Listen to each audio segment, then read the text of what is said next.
La luna deslumbrante asoma entre los árboles. La oscuridad de la noche lo inunda todo. Y una tenue niebla comienza a aparecer. Adéntrate en el bosque. Busca el árbol viejo. Siéntate a su lado. Ponte cómodo, cierra los ojos y escucha la historia que traen hasta ti las criaturas de la noche. Bienvenidos. Estos son los cuentos del bosque oscuro.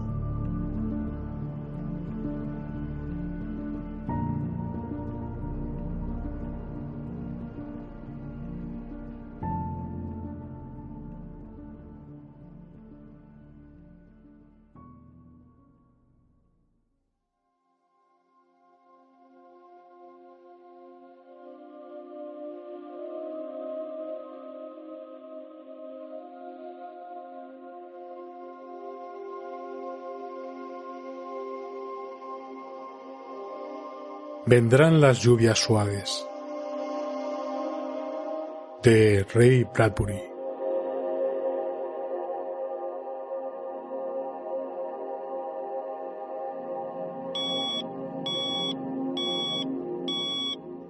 En la salita cantaba el reloj con voz.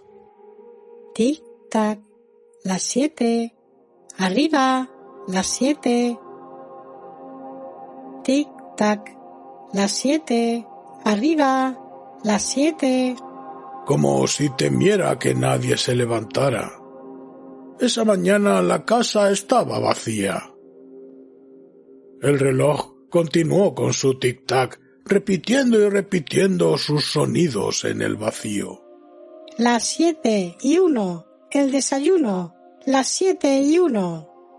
En la cocina, el horno del desayuno dejó escapar un silbido y arrojó de su cálido interior 8 tostadas perfectamente hechas, 8 huevos perfectamente fritos, 16 tajadas de panceta, 2 cafés y 2 vasos de leche fresca. Hoy es 4 de agosto de 2026, dijo una segunda voz desde el cielo raso de la cocina. En la ciudad de Allendale, California.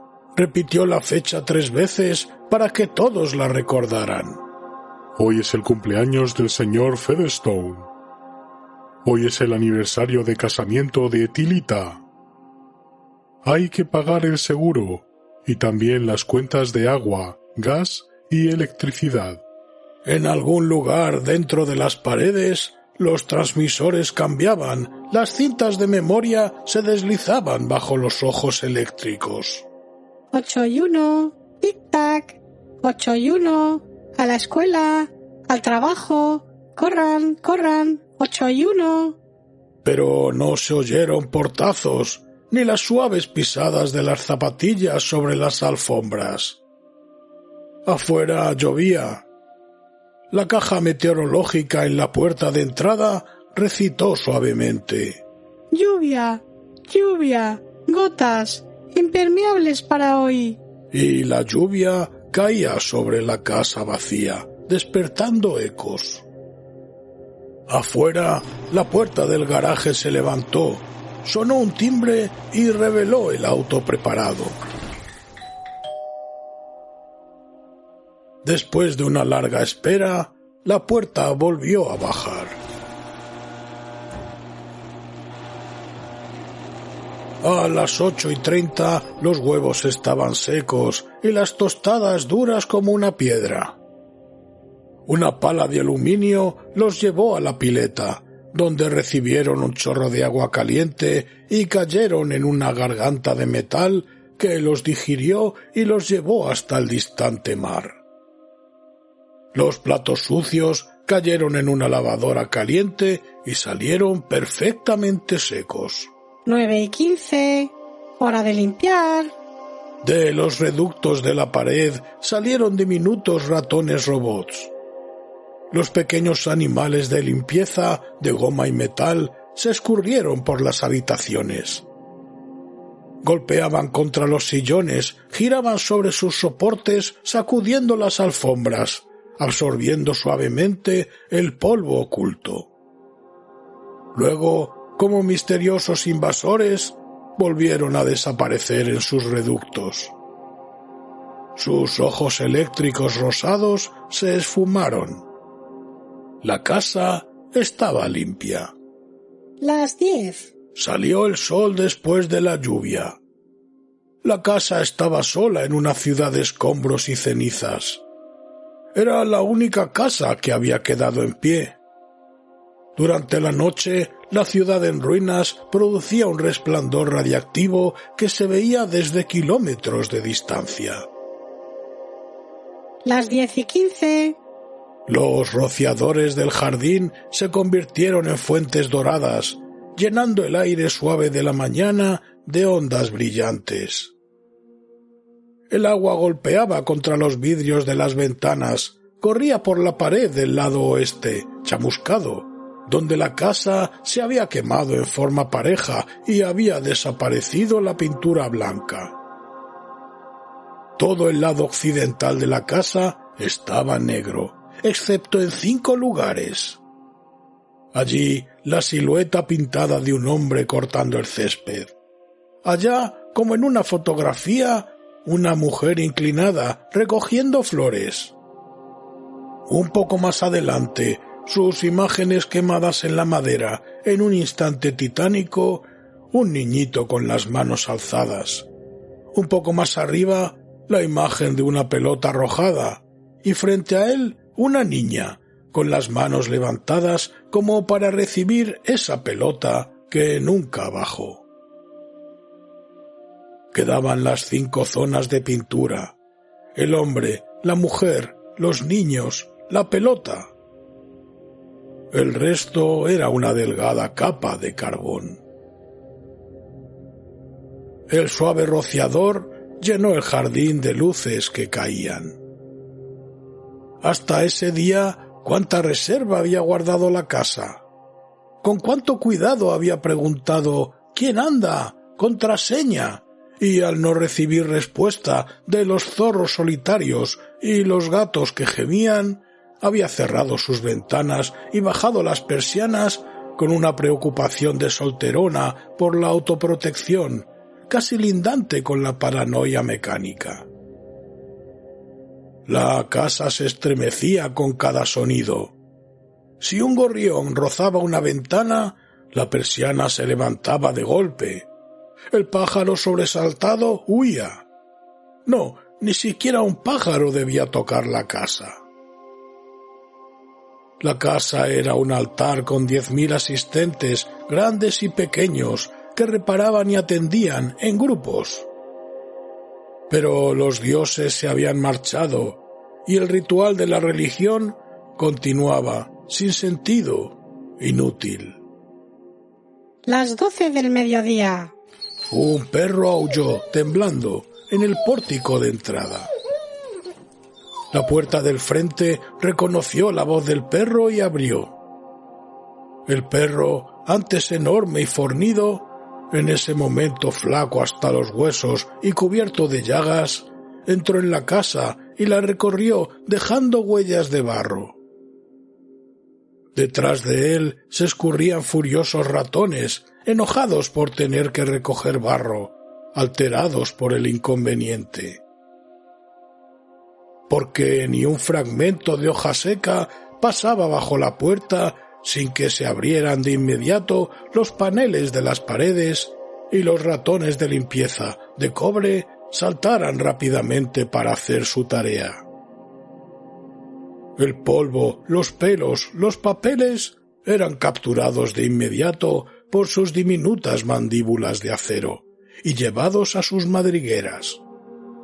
De allí pasaban por tubos hasta el sótano, donde caían en un incinerador. El perro subió corriendo la escalera, aullando histéricamente ante cada puerta, comprendiendo por fin lo mismo que comprendía la casa, que allí solo había silencio. Husmeó el aire y arañó la puerta de la cocina. Detrás de la puerta, el horno estaba haciendo panqueques que llenaban la casa de un olor apetitoso mezclado con el aroma de la miel. El perro echó espuma por la boca, tendido en el suelo, husmeando, con los ojos enrojecidos. Echó a correr locamente en círculos, mordiéndose la cola, lanzado a un frenesí, y cayó muerto.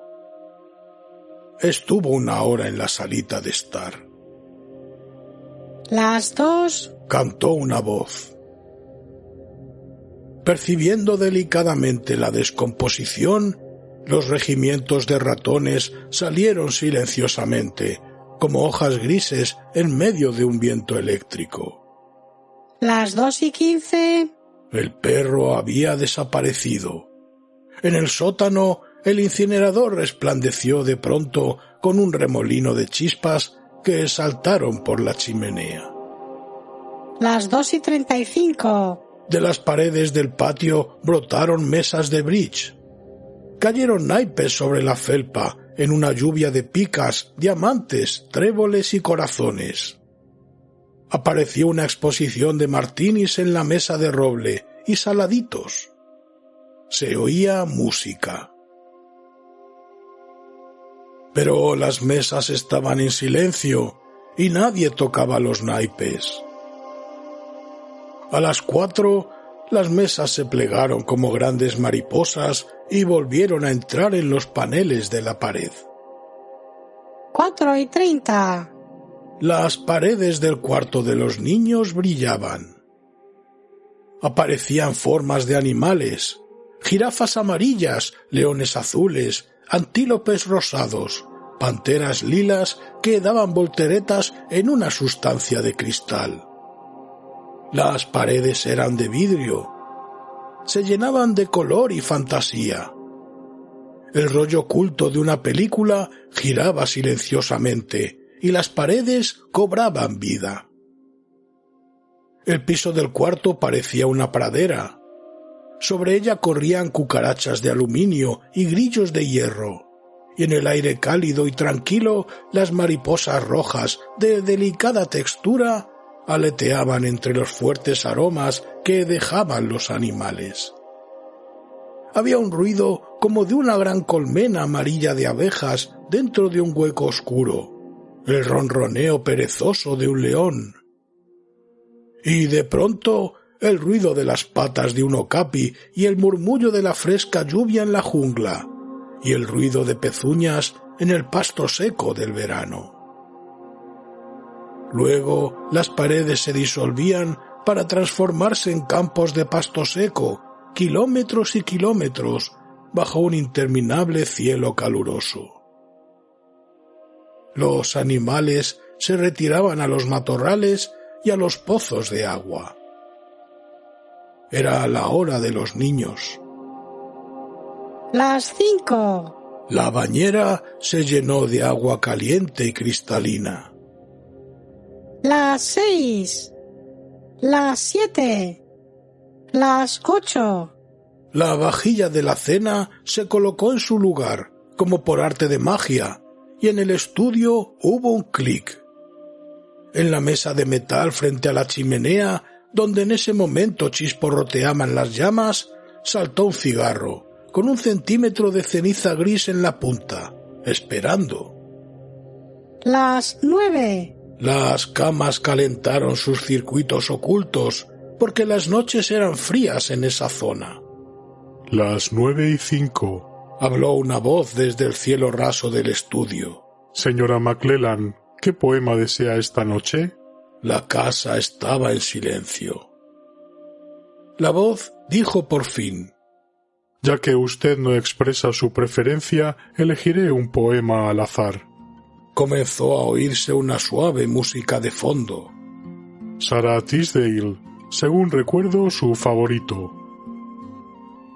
Vendrán las lluvias suaves y el olor a tierra, y el leve ruido del vuelo de las golondrinas, el canto nocturno de los sapos en los charcos, la trémula blancura del ciruelo silvestre, los ruiseñores con sus plumas de fuego, silbando sus caprichos en la alambrada.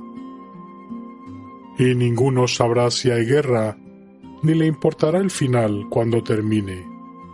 A nadie le importaría, ni al pájaro ni al árbol, si desapareciera la humanidad. Ni la primavera, al despertar al alba, se enteraría de que ya no estamos. El fuego ardía en la chimenea de piedra, y el cigarro cayó en un montículo de ceniza en el cenicero.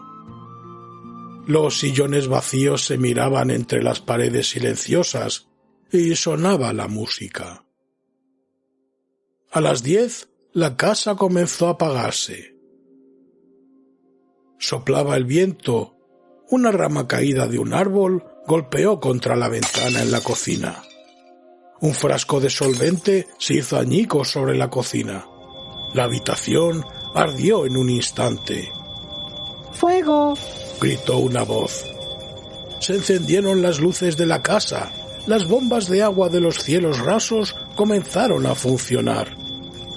Pero el solvente se extendió sobre el linóleo, lamiendo, devorando, bajo la puerta de la cocina, mientras las voces continuaban gritando al unísono. ¡Fuego! ¡Fuego! ¡Fuego! La casa trataba de salvarse. Las puertas se cerraban herméticamente, pero el calor rompió las ventanas y el viento soplaba y avivaba el fuego. La casa cedió, mientras el fuego, en 10.000 millones de chispas furiosas, se trasladaba con llameante facilidad de una habitación a otra y luego subía la escalera. Mientras las ratas de agua se escurrían y chillaban desde las paredes, proyectaban su agua y corrían a buscar más. Y los rociadores de la pared soltaban chorros de lluvia mecánica. Pero demasiado tarde. En alguna parte, con un suspiro, una bomba se detuvo. La lluvia bienhechora cesó. La reserva de agua que había llenado los baños y había lavado los platos durante muchos días silenciosos se había terminado. El fuego subía la escalera, creciendo. Se alimentaba de los Picasso y los Matisse de las salas del piso alto, como si fueran manjares, quemando los óleos, tostando tiernamente las telas hasta convertirlas en despojos negros. El fuego ya llegaba a las camas, a las ventanas, cambiaba los colores de los cortinados. Luego aparecieron los refuerzos. Desde las puertas trampa del altillo, los rostros ciegos de los robots miraban con sus bocas abiertas de dónde salía una sustancia química verde. El fuego retrocedió, como habría retrocedido hasta un elefante a la vista de una serpiente muerta. En ese momento había 20 serpientes ondulando por el suelo, matando el fuego con un claro y frío veneno de espuma verde. Pero el fuego era inteligente. Había lanzado llamas fuera de la casa, que subieron al altillo donde estaban las bombas. Una explosión. El cerebro del altillo que dirigía las bombas quedó destrozado. El fuego volvió a todos los armarios y las ropas colgados en ellos. La casa se estremeció hasta sus huesos de roble. Su esqueleto desnudo se encogía con el calor. Sus cables, sus nervios salían a la luz como si un cirujano hubiera abierto la piel para dejar las venas y los capilares rojos temblando en el aire escaldado. ¡Auxilio! ¡Auxilio! ¡Fuego! ¡Rápido! El calor quebraba los espejos como si fueran el primer hielo delgado del invierno. Y las voces gemían como una trágica canción infantil. ¡Fuego! ¡Corran! Y las voces morían mientras los cables saltaban de sus envolturas como castañas calientes. 1, 2, 3, 4, 5 voces murieron y ya no se oyó ninguna. En el cuarto de los niños ardió la jungla. Rugieron los leones azules, saltaron las jirafas púrpuras.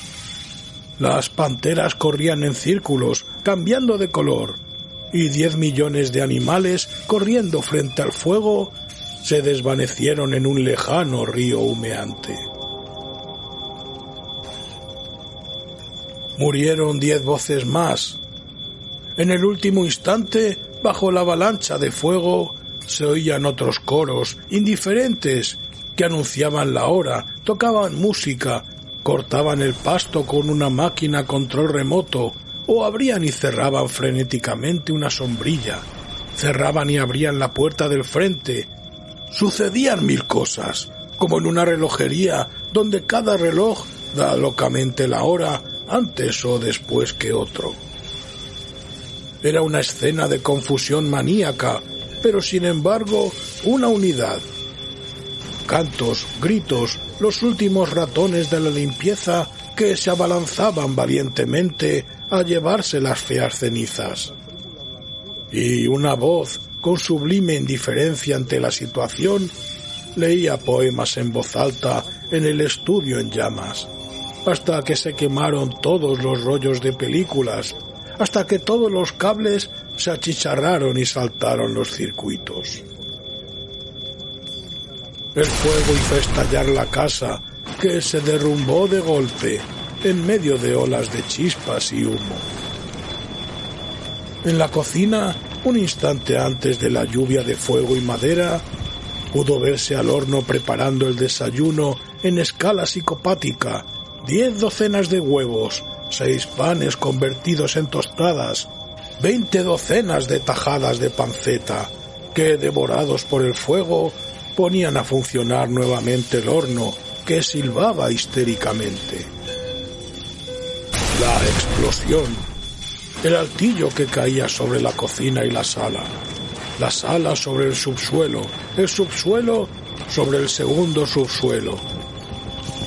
Un congelador, un sillón, rollos de películas, circuitos, camas, todo convertido en esqueletos en un mundo de escombros muy abajo. Humo y silencio, gran cantidad de humo. La débil luz del amanecer apareció por el este. Entre las ruinas, una sola pared quedaba en pie. Dentro de la pared, una última voz decía una y otra vez, mientras salía el sol, iluminando el humeante montón de escombros. Hoy es 5 de agosto de 2026. Hoy es 5 de agosto de 2026. Hoy es 5 de agosto de 2026. Hoy es 5 de agosto de 2026. Hoy es 5 de agosto de 2026.